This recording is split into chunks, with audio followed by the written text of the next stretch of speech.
before this video starts, because a dub is a dub and we're going to get to it in a second, let me just state that if your favorite movie is Holes, that movie from back in the day with Shia LaBeouf, if that is your favorite movie, exit the chat immediately. We are not friends. Delete my number. But that's not here nor there. Welcome to Nets Republic. We're here to cover the Brooklyn Nets. Now, a dub is a dub. And the whole time I was live tweeting, because I'm not going to lie, I was concerned we were going to lose. If you haven't already, please follow me on Twitter at @SeverTheBond, and obviously follow Nets Republic everywhere, but that's neither here nor there. So I'm live tweeting during the game. And you know, I'm losing my mind because I'm thinking we're about to lose. It wasn't looking good, and you are a liar if you're going to sit there and say you weren't concerned watching this game. Because the first couple quarters, it wasn't looking too good. I gotta be honest. Even going into halftime, it wasn't looking too good. Outside of a pretty above average halftime show, I must say. But I looked Homie up, and the rest of his music is just terrible. But the halftime show was good. Unrelated. We go into the third quarter, and the Nets decide to bring a pulse with them, and they actually started to try. Now, we didn't see much happen on the defensive end outside of Kevin Durant having a bunch of blocks, but basically we were able to ISO KD our way to another victory. And the energy of this season seems to be picking up where we left off last year, where a dub is a dub. It is Operation outscore the opponent and move on with our lives. With Kyrie being back full time, it seems like we have truly just adapted that mentality once again, minus Jeff Green. Outscore the other opponent, a dub is a dub. It does not matter how horrible our defense is. It doesn't matter that we don't run plays. It doesn't matter that we just spam KD over and over and over. It's like playing a video game against like your younger cousin or something like that, right? They're gonna choose whoever is on the cover of the game. You don't have a chance, and they'll just spam it. It's like back in the Tenkaichi days. They're just gonna spam Kamehameha over and over and over. They're gonna hit you with the Kamehameha wave over and over and over and trap you in the corner, right? Unless it's the World Martial Arts Tournament where they'll just knock you out of bounds over and over again. Either that or the Kaioken Rush. They'll hit you with that over and over again, and you won't have a chance because Goku is on the cover of the game. That is what Steve Nash is doing. Steve Nash is that individual. If you were to invite Steve Nash over to your house to play a little 2K, he is picking the Jordan Bulls. Doesn't matter the year, he's picking one of them. Probably the one with Rodman on there, but that's not here nor there. That is the type of person Steve Nash is. Because it's clear. He just checks the rating on 2K and say, well, whoever's got the highest one, I want you taking the shots, and we won't do anything else. But somehow we were able to survive, and that is the spirit of a dub is a dub. That is just the spirit of it. To be quite honest with you, it is the spirit of it. Now, do I think that this is going to be enough to win a championship? No. But do I think that it is going to be very entertaining to see what will Kevin Durant do and how far will he drag us to a deep playoff run? Yes, I do think it will be very entertaining. This was a night where, you know, you got what you wanted on paper. KD drops 40 points. And Kyrie Irving comes through with like 25 or something like that. And then everyone else has a balanced scoring effort because eventually Kevin Durant has to sit on the bench, which, I mean, I was in shock KD got any minutes on the bench in the fourth quarter of this game, but that's not here or there. You know, other people were able to get their shots in. Seth Curry decided to join the party at the end of the game where it mattered, so we're here for that. And you have all this excitement and all this fun and all this energy until you remember we played the Pistons. And it's like, my God, does it take 40 points from Kevin Durant and 4 blocks, 40 points, 11 rebounds, 4 blocks to beat the Detroit Pistons? See, this is that dangerous area of a dub is a dub. Because it's like we're happy that we won the game and they're getting the chemistry up. This is like we talked about last video where they just got to get more games together to get used to each other, to understand that we're going back over to outscore the opponent mode.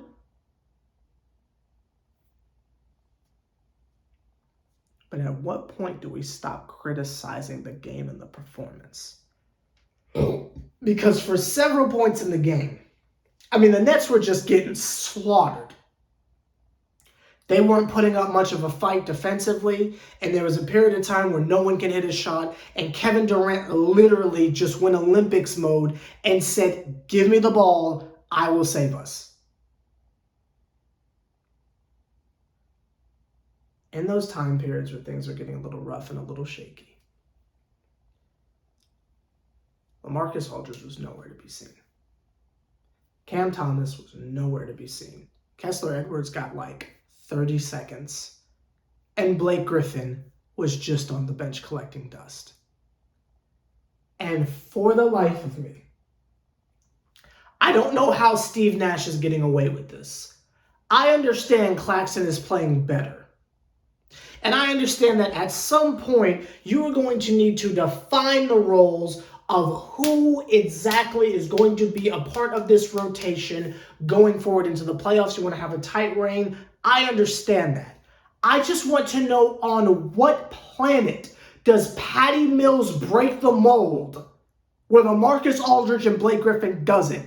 If you don't want to put Blake Griffin in there, you really don't have a valid excuse. Keep it in a bean, like shout out Bruce Brown, but you really don't have a valid excuse when we're talking about a bench lineup to put Kessler Edwards in over Blake Griffin, but that's fine. That's fine. But LaMarcus Aldridge, we not gonna act like him coming back off of retirement, of him giving his life to play for us, is not a big deal, and you want to just sit him on the bench.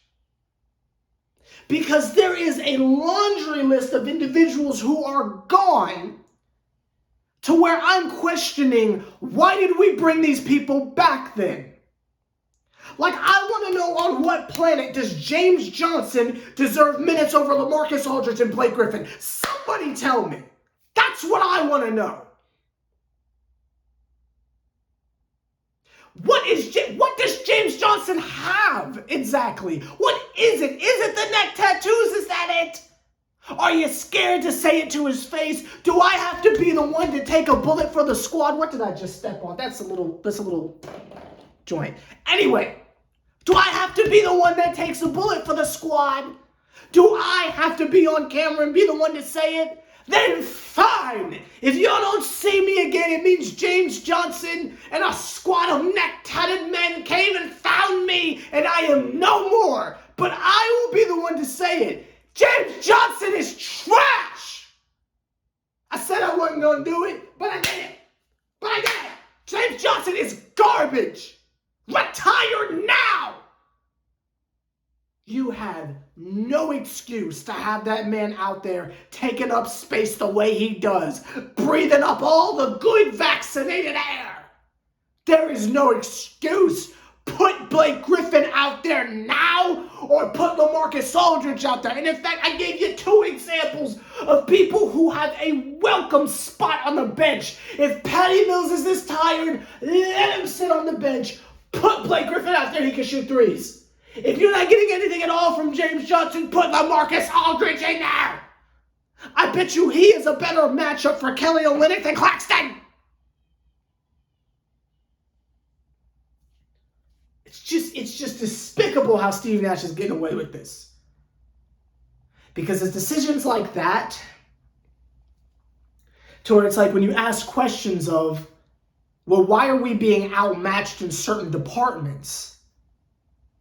Why do we have Kevin Durant playing center against the dude who was trying to rip LeBron's head off? And then you want to be concerned and shocked like, oh, every time Kevin Durant hits the floor, it's like the air just got... Well, yeah, because you got him playing center.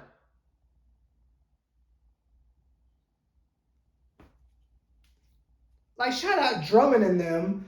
Like, I'm not saying Drummond shouldn't be playing, shouldn't be getting crunch time minutes. I'm not saying that. And shout out to Drummond for hitting all 4 foul shots. I'm not saying that. I'm not saying Bruce Brown shouldn't be starting, because I have been on the Bruce Brown starts we win train for the longest time. I'm not on that.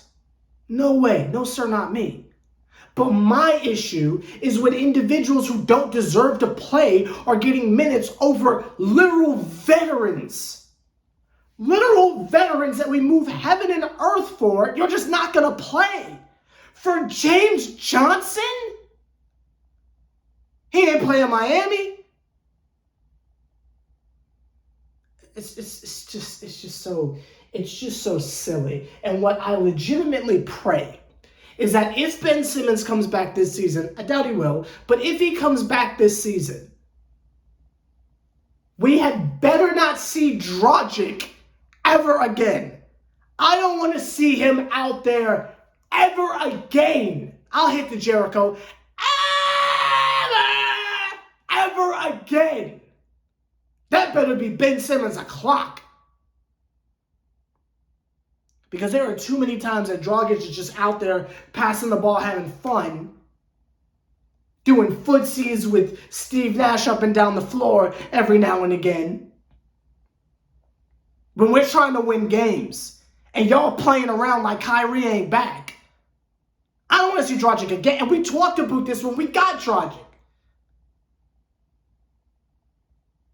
You only got him because Kyrie can't play. It's over for that. When Ben Simmons comes back, do not be surprised if that man is barely playing because we got to find minutes for Dragic because that's Steve Nash's partner them. It just drives me up a wall. And it's like, as much as I want to celebrate in the a dub is a dub mindset, there is such a sense of urgency. Because where in the past I have stated that the regular season doesn't matter, no one foresaw the season turning out like it did. I was saying with the mindset of having James Harden, Kyrie Irving, Kevin Durant, the regular season really doesn't matter. No one foresaw us basically going winless for 2 months. No one saw Harden getting pissed off at Kyrie and exiting stage left with the Pink Panther. No one saw that coming. No one saw Kevin Durant being injured for 2 months. No one saw that coming. No one could have possibly known that Kyrie would have dragged the shenanigans out for so long. Like, I think we all just thought he was going to get vaccinated eventually. But I think around the time that we heard that he was looking for a plant-based alternative, no one saw any of this coming. So I think it's fair to forgive me for my previous the regular season doesn't matter take because I didn't know the type of poop show that we were in store for. Forgive me for not being able to tell the future. Like there's predictions and then there's fortune telling. And none of y'all knew this was happening. Don't even lie. But when these games really, really matter and we're out there playing games and asking Kevin Durant to tap into things we're going to need for the playoffs against the Pistons at home. And I think something else that needs to be brought up again is the idea that yes, a dub is a dub, and yes, we'll take a victory regardless the cost at this point. They need time together. I think we've forgotten what a dominating win feels like. When Kevin Durant and Kyrie Irving don't play the fourth quarter, we have done our job as a title contending team. Us going to the wire at the end of every game is not that's not a step in the right direction. Like, yes, they're winning, we'll take it. But we're not trying to be a good team. We're not trying to just make some noise in the postseason. We're trying to win a championship. And I'll keep it a bean with you. If fourth quarter time rolls around and we're losing to a lottery team, that's not good. Richard Jefferson said it a million times, and again, I can't believe I'm agreeing with this man, but it's just like, bruh, like, we're going to have to face the best team in the conference most likely. Whoever that first place team is, whether we take them seriously or not, they're the first seed. We're going to have to be on our super A game. We're going to have to be on our triple A battery game. Like the really skinny ones, you know what I mean? That gets lost in the couch if it falls out the remote. On our AAA battery game.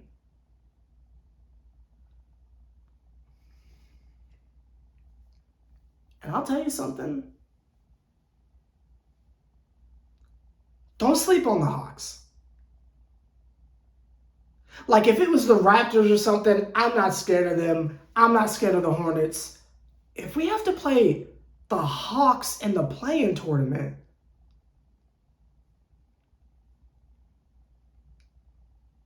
don't sleep on the Hawks. Like that's all I'm gonna say. I don't want to give like a shine over to another organization like that. But there's a couple of teams that I don't want to see them in a win or go home. I'll just be honest with you. Trae Young, Kevin Huerter, John Collins if he comes back, Clint Capella, like Danilo Gallinari, like is it a Conru? No, it's like Onyeka or something like that. Their backup center, like I don't want to see that. That kid, right? They got. I don't want to see that. I don't want to see Trae in a win or go home game. Like, let's not act like we don't need to be primed and proper and ready to go come postseason, even in the play-in.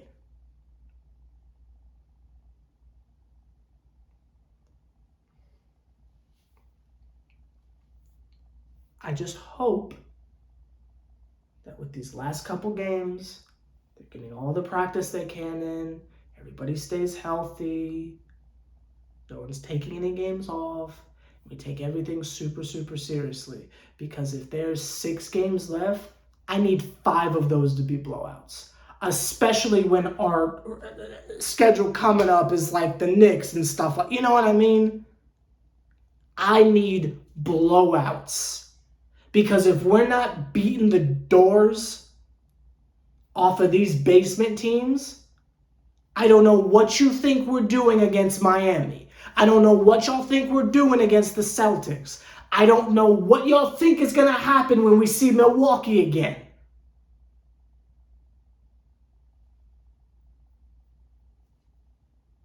I can't help but to be cautious and concerned.